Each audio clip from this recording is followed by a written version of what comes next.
Alright guys, today I'm taking on the French Throwdown Qualifier 2, which is a nasty combo of chest to bar pull-ups and hang cleans. So in this video, I'll take you through the full 7-minute workout with a voiceover, obviously, breaking down my pacing, strategy, what worked, what I do differently, and what definitely did not work. Now let's get straight into it. So the workout is an AMRAP in 8 minutes. I said 7 minutes, I mean 8 minutes. An AMRAP in 8 minutes of 10 hang cleans plus 10 chest to bars. So it's a very simple couplet of exercises. You should just go back and forth, one to the other. Mainly, like everyone that I spoke to did say that you should be aiming to do around, like, if you're like really, really good, and around like every 40 seconds. And if you're like pretty average, around every round about a minute is something good to aim for. I ended up doing, I think, 7 and a bit rounds, so around every minute and a little bit, which I thought was actually pretty good. Someone in our gym who is really, really strong and really, really good at CrossFit, he did 9.5 rounds in 8 minutes, which is absolutely mind-boggling.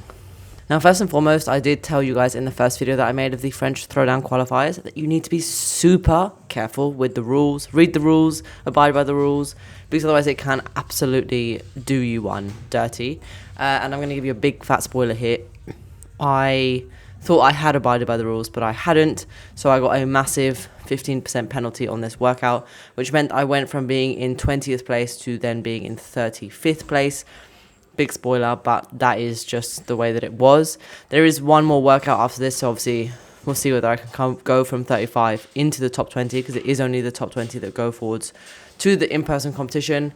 But basically what happened was I do fully extend all of my reps. However, I don't fully extend all of my reps whilst having the barbell on my front rack. So you'll see the first one, I sort of like pop it off my shoulders to kind of get going with the next rep.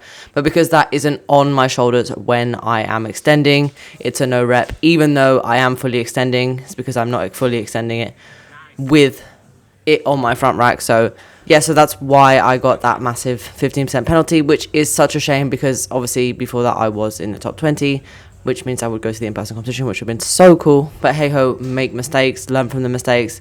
And now I know, like, moving forwards, that I need to be much more diligent with the whole, like, being sure to, like, extend while still having the barbell on my front rack, and just being a little bit more patient. Because obviously had I just been a bit more patient on those reps, it would have meant that I maybe would have gone slower on the workout, obviously, because it does make you go slower, but wouldn't have lost as many reps as I did lose. So to be honest, it was a bit like, I was a bit frustrated and a bit annoyed at the time, because I just thought the whole of CrossFit is like, go as fast as you possibly can. Obviously, like, within the rules, I understand that, but it is hard to go as fast as possible and then having to like fully come to a standstill with the barbell racked on your shoulders.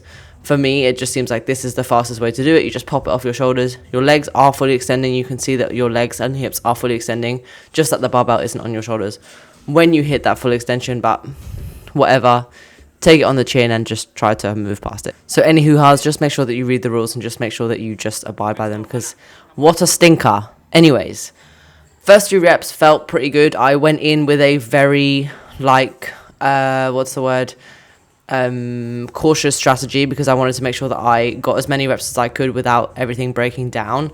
I knew that this was going to be a super grippy workout, and I know that my gymnastics is not good with my gripper's fatigue, so I thought, right, break it early, pace the chest to bars so I don't blow out my grip, and just like do the hang cleans as fast as you can to make up any lost time on the chest to bars. So the hang cleans, like the first 2 rounds, felt like relatively light, didn't feel as light as they should, considering they're only 40 kilos, but I was trying to stay efficient with my cycling, trying to keep it consistent and make sure that I just kept moving. The first 2 rounds weren't so bad. I stuck to my 6-4 like the whole way through on the cleans, and also stuck to 4-4-2 on the chest to bars, just because I found that that was the best way that I could get the most out of myself in this workout, because I know that my chest to bars break, like the technique breaks down like really, really easily, because I absolutely despise them, and I find them really, really difficult. So I just thought, right, just do what you can in this workout. This isn't going to be like a I'm going to win it workout. It's just going to be a I did it workout.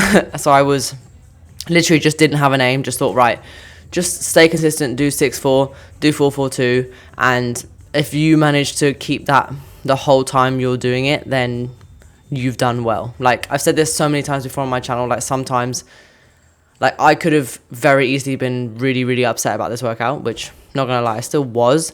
But because I set myself my own little targets and my own little goals, I actually came away from it feeling, like, pretty positive that I'd managed to stick to my guns and, like, kind of figure out my own way of doing the workout. So I was quite happy with that in the end. Now, I kind of lost count as I was going through, and I had no idea how many rounds I'd done, but I did start to feel like it was getting pretty tough. Like, my grip was definitely feeling it, but not on the chest bars. Surprisingly, I was genuinely feeling it a lot more on the cleans, which, like, really did surprise me. I'm trying to, like, shake out my arm between sets and, like, try to do a bit more, but I knew that I couldn't have gone unbroken, so I thought, oh, maybe I'll just, like, really push it towards the end. But I knew that if I tried to push at any point now, I'd be in a lot of trouble later. So the braking just stayed really consistent, like I said, and just tried to keep it as routine as possible. Like, just do the cleans, then just go up to the bar, just do 4-4-2. One thing that I will say, like, obviously, because I broke it up so much, I do lose a lot of time, like, putting chalk and stuff on my hands, but this way is the only way that for me I can sort of jump up to the bar relatively quickly after dropping off the bar. Because a lot of the time, if I try to go for big sets for gymnastics, it just panics me and makes me feel really like ittery and jittery, and I get really tired. I also don't know how to breathe when I'm doing any sort of gymnastic stuff apart from maybe toes to bar. So this was the best way for me to sort of just get through the workout and just try to put some sort of score on the board. I did end up managing to do 7 rounds plus 5 cleans, as you'll see, which I was actually really happy with because I genuinely didn't think I was going to be able to. Most people who did the workout did say to try and do around a minute, which is kind of what, like, the workout kind of ended up being. But I ended up just, like, being a little bit over a minute, which is absolutely fine. So what went well and what would I change? Now, genuinely, I don't say this very often because I just think, like, most of the time there is area to push and most of the times you are able to do more.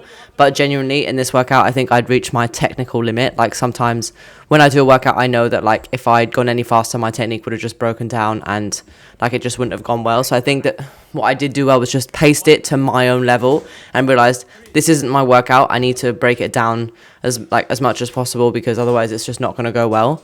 So I think that in that sense, I was quite happy with what I did.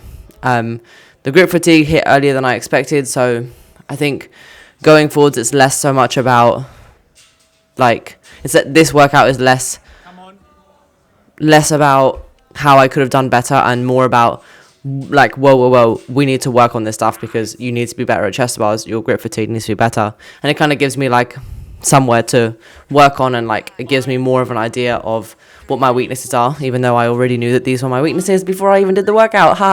So basically it just reaffirms what I need to work on. So that was my 8-minute RAM wrap. We'll see whether I qualify. Maybe I will, maybe I won't. I'll obviously share everything with you on this channel, so make sure to like and subscribe. If you guys have also done the qualifiers, do let me know. I'd be super excited to know how you guys got on, what you guys did, whether you guys think you'll qualify, whether you have qualified, and I'll catch you guys in the next video. Thanks so much for watching. Bye.